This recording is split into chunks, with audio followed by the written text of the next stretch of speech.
నమస్తే, welcome to iDream. నేను మీ మాధురి. మనకి మ్యూచువల్ ఫండ్స్ లో ఈక్విటీ ఫండ్స్, డెట్ ఫండ్స్ రెండు మేజర్ రోల్స్ ప్లే చేస్తూ ఉంటాయి. డెట్ ఫండ్స్ అంటే ఏంటి, అలాగే ఈక్విటీ ఫండ్స్ అంటే ఏంటి, ఎందులో పెడితే మనకి లాభాలు బాగా వచ్చాయి? ఇప్పుడు లాంగ్ టర్మ్ గోల్స్ పెట్టుకున్న వాళ్ళు, షార్ట్ టర్మ్ గోల్స్ పెట్టుకున్న వాళ్ళు ఉంటారు. ఎందులో పెడితే మనకి ఆ డెట్ ఫండ్స్ ఏ టైంలో పెట్టాలి, అలాగే ఈ మనకి ఈ ఈక్విటీ ఫండ్స్ ని ఏ టైంలో పెట్టాలి, డీటెయిల్ గా చెప్పడానికి మనతో పాటు ఉన్నారు అరుణ్ కేకే, మ్యూచువల్ ఫండ్ లెజెండ్ అంటారు తనని. అడిగి తెలుసుకుందాం. Hello sir. నమస్కారం అండి. Sir, equity funds, debt funds, first equity funds అంటే ఏంటి, డెట్ ఫండ్స్ అంటే ఏంటి చెప్పండి సార్. మేడం, మనకు ఇంతకుముందు చెప్పుకున్న విధంగా మ్యూచువల్ ఫండ్స్ ఇన్వెస్ట్మెంట్లో దాదాపు 34 కేటగిరీస్ ఉన్నాయండి. వీటిని మొట్టమొదట open ended funds, closed ended funds అని చెప్పేసి అంటాము.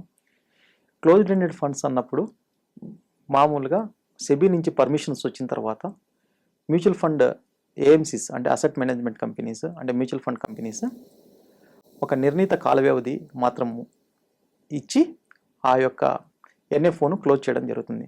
వన్స్ ఒకసారి ఎన్ఎఫ్ఓ క్లోజ్ చేయడం తర్వాత మళ్ళీ మనము దానికి ఫండ్స్ యాడ్ చేయడం కానీ మళ్ళీ ఫండ్స్ విత్డ్రా చేయడం కానీ ఆ నిర్ణీత వ్యవధిలో జరగదు. ఓకే. అంటే మీరు సపోజ్ ఒక క్లోజ్డ్ ఎండెడ్ ఫండ్ వచ్చేసి ఒక 5 years కనుకోండి, ఒకసారి ఓపెన్ చేసిన తర్వాత అది మళ్ళీ క్లోజ్ అయిన తర్వాత మీరు ఆ 5 years వరకు మీరు ఫండ్ తీసుకోవడానికి కుదరదు, మీరు ఫండ్ దాంట్లో ఇంక్లూడ్ చేయడానికి కుదరదు. సో దీనివల్ల ఈ యొక్క ఫండ్ పర్ఫార్మెన్స్ మీద చాలామంది ఇన్వెస్టర్స్కి భిన్నాభిప్రాయాలు ఉన్నాయని చెప్పేసి ఇప్పుడు సెబీ వాటిని క్లోజ్డ్ ఎండెడ్ ఫండ్స్ని క్లోజ్ చేసేసింది. టోటల్గా లేవు ఇప్పుడు ఉన్నటువంటి వాటి ఓపెన్ ఎండ్. ఈ ఓపెన్ ఎండెడ్లో 34 కేటగిరీస్ ఉన్నాయి. 34 కేటగిరీస్లో మేజర్గా ఒకటి ఈక్విటీ ఫండ్స్ అంటాము, 2 డెట్ ఫండ్స్ అంటాము. ఈక్విటీ ఫండ్స్ అంటే ఎక్కువ శాతము ఈక్విటీలో పెట్టి తక్కువ శాతము డెట్ ఫండ్స్లో పెట్టడం. ముందు ఈక్విటీ ఫండ్స్ అంటే ఏంటి అంటే మనము షేర్ మార్కెట్ ఉంది. షేర్ మార్కెట్లో large cap funds, mid cap funds అంటే large cap stocks, mid cap stocks, small cap stocks అని 3 ఉన్నాయన్నమాట. సో ఈ యొక్క ఈక్విటీ ఫండ్స్ అన్నీ కూడా ఈ యొక్క లార్జ్ క్యాప్ ఫండ్స్లో సెబీ యొక్క పర్మిషన్ ఇచ్చిన దాన్ని బట్టి లార్జ్ క్యాప్లో ఎంత పెట్టాలి, మిడ్ క్యాప్ స్టాక్స్లో ఎంత పెట్టాలి, స్మాల్ క్యాప్ స్టాక్స్లో ఎంత పెట్టాలి అనేది మనకు ఒక సమగ్రమైనటువంటి స్కీమ్ ఇన్వెస్ట్మెంట్ డీటెయిల్స్ ద్వారా సజెస్ట్ చేయడం జరుగుతుంది. సో మ్యూచువల్ ఫండ్ ఏఎంసీస్ వాటిలో మాత్రమే అంటే ఆ యొక్క రేషియోస్లో మాత్రమే ఇన్వెస్ట్ చేయడానికి అవకాశం ఉంటుంది. ఇప్పుడు సపోజ్ లార్జ్ క్యాప్ ఫండ్స్ తీసుకున్నప్పుడు 65% కంపల్సరీ లార్జ్ క్యాప్లో పెట్టాలి. మిగతా 35% either mid cap, small cap లేదా డెట్ ఫండ్స్లో పెట్టాలి. డెట్ ఫండ్స్ అంటే ఏమీ లేదు, nothing but bonds, debt bonds.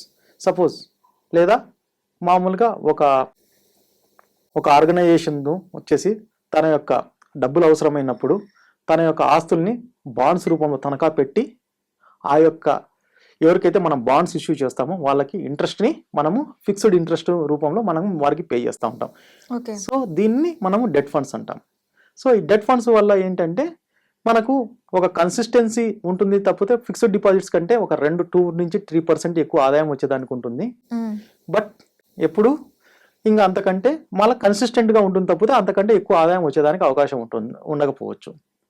కానీ ఈ డెట్ ఫండ్స్ని ఒక టైంలో మనము పెట్టుకుంటే బాగా సంపాదించడానికి అవకాశం ఉంటుంది. ఎలాంటి టైము అన్నప్పుడు ఇప్పుడు నేను చిన్న ఎగ్జాంపుల్ చెప్తాను మీకు. డెట్ ఫండ్స్లో ఎప్పుడు కూడా ఒక యూనిట్ రేట్ వచ్చేసి ఒక 1000 రూపాయల నుంచి 10 లక్షల రూపాయల వరకు ఉంటుంది ఒక యూనిట్ వాల్యూ. ఓకే. సో ఈ డెట్ ఫండ్ అంటే ఒక యూనిట్ 10 లక్షల రూపాయలకి సంవత్సరానికి 8% అన్నప్పుడు ఈ 10 లక్షల రూపాయలకి 8% అంటే ఎంత వస్తుంది, 80,000 రూపాయలు సంవత్సరానికి వచ్చి దాన్ని బాండ్స్ అంటే mutual fund companies monthly income గాను అంటే ఆ 8%ను 12 భాగాలుగా డివైడ్ చేస్తే ఒక నెలకి వచ్చే ఆదాయాన్ని మనము మంత్లీ ఇన్కమ్ అంటాం. అట్లా క్వార్టర్లీ లోను అంటే 4 quarters గాను, ఒక హాఫ్ ఇయర్లీ అంటే 2 halves గాను మనకు ఆదాయాన్ని తీసుకునేదానికి అవకాశం ఉంటుంది. కానీ ఇక్కడ బాండ్ వాల్యూ అనేది ఎప్పుడు అంటే ఇంట్రెస్ట్ రేట్లు పెరిగినప్పుడు బాండ్ వాల్యూ తగ్గుతుంది. బాండ్ వాల్యూ తగ్గినప్పుడు ఇంట్రెస్ట్ యొక్క వాల్యూ పెరుగుతుంది. దీన్ని ఈల్డ్ అంటాం. ఈల్డ్ వాల్యూ అనేది పెరుగుతుంది. ఎట్లా అంటే మీకు ఒక 1000 రూపాయలు ఉంది, 8% ఇస్తున్నారు ఒక సంవత్సరానికి. ఇది ప్రైమరీ మార్కెట్ అంటే మొట్టమొదట డెట్ బాండ్ రిలీజ్ అయినప్పుడు నేను కొనుక్కున్నాను కాబట్టి నాకు 1000 రూపాయలకు వచ్చింది. సెకండరీ మార్కెట్ అంటే నేను ఎక్స్చేంజ్లో కూడా ఈ డెట్ ఫండ్స్ని మనము తీసుకోవచ్చు లిస్టింగ్ అయినప్పుడు. ఈ లిస్టింగ్ అయినప్పుడు ఇప్పుడు నేను రేపొద్దున వచ్చేసి ఒక వారం రోజుల ముందు ఆర్బీఐ ప్రకటిస్తుంది, నేను ఈ 8%ని మామూలుగా 6% తగ్గిస్తున్నాను అనుకుంటాం.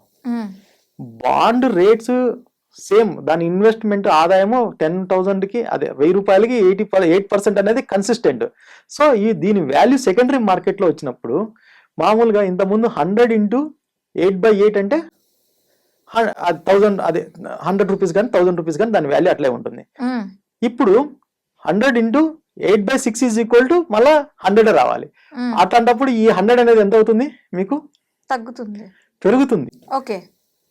సో 8/6 అంటే ఇక్కడ 200 అవుతుంది, అప్పుడు 12.5 అవుతుంది. ఒక్కటేసారి మీకు ఎంత పెరుగుతుంది, 25% పెరుగుతుంది. సో ఇట్లాంటి టైంలలో మాత్రమే డెట్ ఫండ్స్ పెట్టాలి, దట్టు షార్ట్ టర్మ్.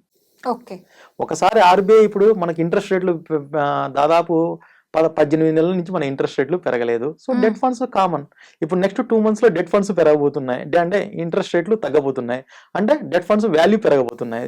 అంటే మనం ఇప్పుడు ఇన్వెస్ట్మెంట్ ఏం చేస్తారంటే ఈక్విటీలో నుంచి తీసుకొని పోయి డెట్ ఫండ్స్ లో పెడతారు. ఇది రైట్ టైం అనమాట. సో ఆ డెసిషన్ కోసం వెయిట్ చేస్తున్నారు. అక్టోబర్ నుంచి బహుశా ఆర్బీఐ అంటే ఇంట్రెస్ట్ రేట్లు తగ్గించవచ్చు అనేది నా అభిప్రాయం.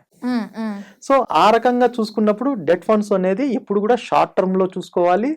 దట్టు ఇలాంటి ఆర్బీఐ డెసిషన్ ఎప్పుడైతే ముందు వస్తారని ఎక్స్పెక్ట్ చేస్తున్నామో అప్పుడు మనం డెట్ ఫండ్స్ లో పెడితే మనకి ఎక్కువ లాభం వచ్చేదానికి అవకాశం ఉంటుంది.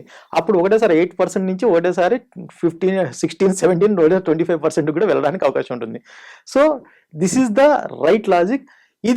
ఈ విషయాన్ని నీకు ఎప్పుడు కూడా ఫిన్టెక్ యాప్స్ లో చెప్పవు, మీడియాలో వస్తూనే ఉంటుంది, కానీ ఎప్పుడు ఇన్వెస్ట్ చేయాలి, ఎప్పుడు మనము ఈక్విటీ నుంచి తీసుకోవాలనే విషయం మాత్రం ఎప్పుడూ చెప్పరు.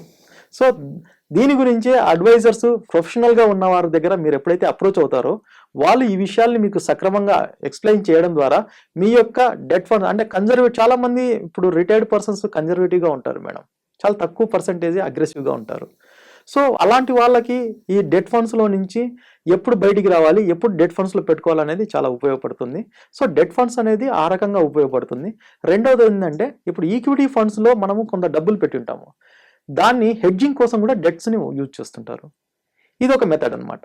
సో మనకు ఈ పర్సంటేజ్ విధానం అనేది మనము ఒక కంపెనీ యొక్క స్కీమ్ యొక్క అలొకేషన్ లో మనం జాగ్రత్తగా గమనించినప్పుడు ఈ యొక్క ఫ్యాక్ట్ షీట్ ని కానీ లేదా కీ ఇన్ఫర్మేషన్ ఆఫ్ మెమోరాండం అంటారు, కిమ్ అంటారు, దీన్ని చదివినప్పుడు కానీ ఒక ప్రొఫెషనల్ యొక్క ఇది అర్థమవుతుంది. దీని ద్వారా మన వారి యొక్క క్లయింట్స్ కి సక్రమంగా చెప్పడానికి వీలుంటుంది. మిగతా వాటిల్లో అంటే వెంటనే మీడియాలో డెట్ వచ్చేసింది దీంట్లో వస్తుందని చెప్పేసి ఇట్స్ జనరిక్ టర్మ్, అలా జనరల్ గా వెళ్తా ఉంటే కంప్యూటర్ ఆపరేట్ చేసేదానికి లేదు, ఒక కంప్యూటర్ ఇంటెల్ 9 నెంబర్ అంటే i9 version 13 తీసుకుంటే మీకు చాలా స్పీడ్గా ఉంటుంది అని చెప్పడానికి చాలా డిఫరెన్స్ ఉంటుంది. అలాగే మీకు మామూలుగా నెట్ స్పీడ్ కూడా మీరు నెట్ యూజ్ చేస్తున్నారా అంటారు తప్పితే నెట్ మామూలుగా హై స్పీడ్ యూజ్ చేస్తున్నారా, లో స్పీడ్ యూజ్ చేస్తున్నారా, లేదా మీడియం స్పీడ్ యూజ్ చేస్తున్నారా అనేది చాలా డిఫరెంట్గా ఉంటుంది. సేమ్ ఇది కూడా ఇలాంటిది అనమాట. సో డెట్ ఫండ్స్ని కూడా మనం ఆ రకంగా మనము సెగ్రిగేట్ చేసుకొని రైట్ టైంలో కానీ ఇన్వెస్ట్ చేస్తే షార్ట్ టర్మ్లో బాగా సంపాదించవచ్చు. But long term is not suggestible. నీవు వెల్త్ క్రియేట్ చేయలేవు. ఎందుకు వెల్త్ క్రియేట్ చేయలేమంటే inflation is the main key point. మనం వెల్త్ క్రియేట్ చేయడం అంటే ఏంటి, మన యొక్క ఖర్చుల్ని దాటి మనం సంపాదించినప్పుడే మన యొక్క వెల్త్ మనం క్రియేట్ చేస్తాం.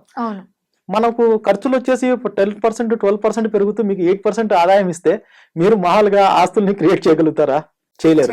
సేమ్ ఫిక్స్డ్ డిపాజిట్స్ అదే కేటగిరీకి వస్తాయి. కాబట్టి ఎప్పుడు ఫిక్స్డ్ డిపాజిట్స్ పెట్టినా కూడా ఇన్ఫ్లేషన్ అనేది మిమ్మల్ని ఎప్పుడు మామూలుగా మీ యొక్క అవసరాల యొక్క వాల్యూని పెంచుతూ ఉంటుంది. కాబట్టి ఆ వాల్యూకి తగినట్టు ఫిక్స్డ్ డిపాజిట్స్ ఇంట్రెస్ట్ ఇవ్వవు. కాబట్టి మీకు ఫిక్స్డ్ డిపాజిట్స్ కంటే కూడా మ్యూచువల్ ఫండ్స్ ఒక బెటర్ అసైన్మెంట్, అంటే బెటర్ అసెట్ క్లాసు, బెటర్ మీకు మామూలుగా మంచి మీ అవసరాలకు తగ్గట్టు ఆదాయాన్ని సమకూర్చుకోవడానికి అవకాశం ఉంటుంది.